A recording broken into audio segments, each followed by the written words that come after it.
Boom! And welcome everybody to SPSM Chat at a special time with a special guest. It's really hard to wrestle with your own consciousness when the only tool in that battle is your consciousness itself. So it was interesting to me how much love and positive reinforcement and skill building was built into this really short, like 15 minutes of exchanges. I immediately started prototyping this thing.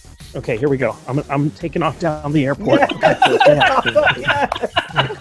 Oh, this is great television. Good stuff. Which seemed really silly because, I'm paying someone to empathize with me. How effective can this be? We need to create something that's really easy to replicate and that can recreate itself as many times as we need to do it. It's sort of like handing a jar of pickles around to a bunch of people, and then one person gets sort of the right twist and the lid comes off. You have crowdsourced support for yourself.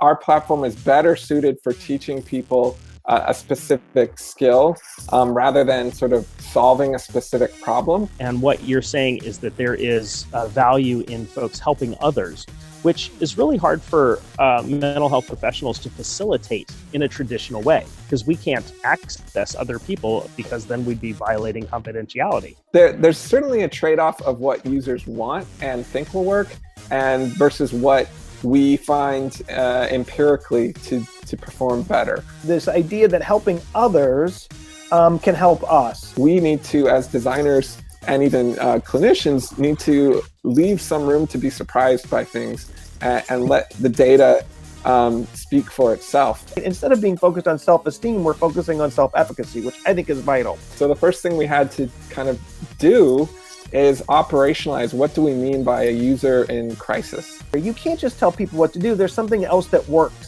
And you guys are really starting to bridge the gap, which I think is the future, which is kind of connecting and collaborating with existing platforms where people already are.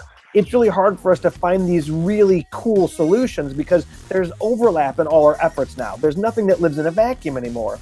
And so we started working with some of these networks to see whether we could bring the service to people at the moment they're most willing and open to try it. I believe this is the future of suicide prevention and mental health, where we have this blend of peer-to-peer, mechanical interfaces, artificial intelligence, all merging together and scaling this thing out